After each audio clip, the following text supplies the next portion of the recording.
നമ്മുടെ വീടല്ലാത്ത മറ്റുള്ളവരുടെ വീടുകളിലേക്ക് നമ്മൾ പോകാറുണ്ടല്ലോ.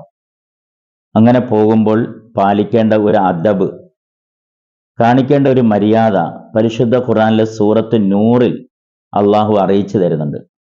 പലപ്പോഴും ആളുകൾ ആ മര്യാദ ശ്രദ്ധിക്കാറുമില്ല, പാലിക്കാറുമില്ല. അങ്ങ് ഓടിച്ചെന്ന് വീട്ടിൻ്റെ അകത്ത് കയറുകയോ അല്ലെങ്കിൽ ചാരിയിട്ടിരിക്കുന്ന വാതിൽ പെട്ടെന്ന് തുറന്നു കയറുകയൊക്കെയാണ് ചെയ്യുന്നത്.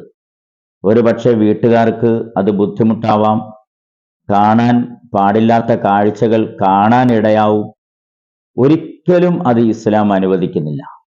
ഒരു വീട്ടിലേക്ക് എത്തി നോക്കാനോ ഒളിഞ്ഞു നോക്കാനോ ഇസ്ലാം പഠിപ്പിക്കുന്നുമില്ല, അനുവദിക്കുന്നുമില്ല. അത് നിഷിദ്ധമാക്കിയിരിക്കുകയാണ്. പ്രവാചക തിരുമേനി സല്ലല്ലാഹു അലൈഹി വസല്ലമയുടെ വീടിന്റെ വാതിൽ പഴുതിലൂടെ ഒരു സഹാബി ഒളിഞ്ഞു നോക്കി. നബിതങ്ങൾ സല്ലല്ലാഹു അലൈഹി വസല്ലം അത് കാണാൻ ഇടയായി. നബിതങ്ങളുടെ കയ്യിൽ ഒരു ചീപ്പുണ്ടായിരുന്നു.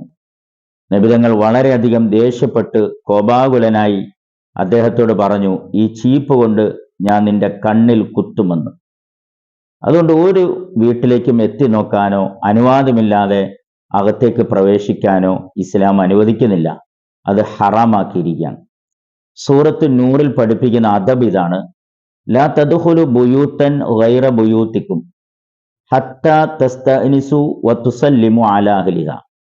നിങ്ങളുടെ വീടല്ലാത്ത മറ്റു വീട്ടിലേക്ക്, അത് നിങ്ങളുടെ സഹോദരിമാരുടെ വീടാവാം, സഹോദരങ്ങളുടെ വീടാവാം, ഏറ്റവും അടുത്ത ബന്ധുക്കളുടെയോ അകന്നവരുടെ ഒക്കെ ഏത് വീടുമാവട്ടെ, അത്തരം വീടുകളിലേക്ക് നിങ്ങൾ കടന്നു ചെല്ലുമ്പോൾ, ചിലപ്പോൾ നിങ്ങളുടെ ഉമ്മ മാത്രമുള്ള വീടുമാവാം, ആ വീട്ടിലേക്കും കടന്നു ചെല്ലുമ്പോൾ അനുവാദത്തോടെ സലാം ചൊല്ലി, ഹത്താ തസ്തഅനിസു വതുസല്ലിമു, സലാം പറഞ്ഞ് അനുവാദത്തോടുകൂടി അല്ലാതെ ആ വീട്ടിലേക്ക് പ്രവേശിക്കരുത്.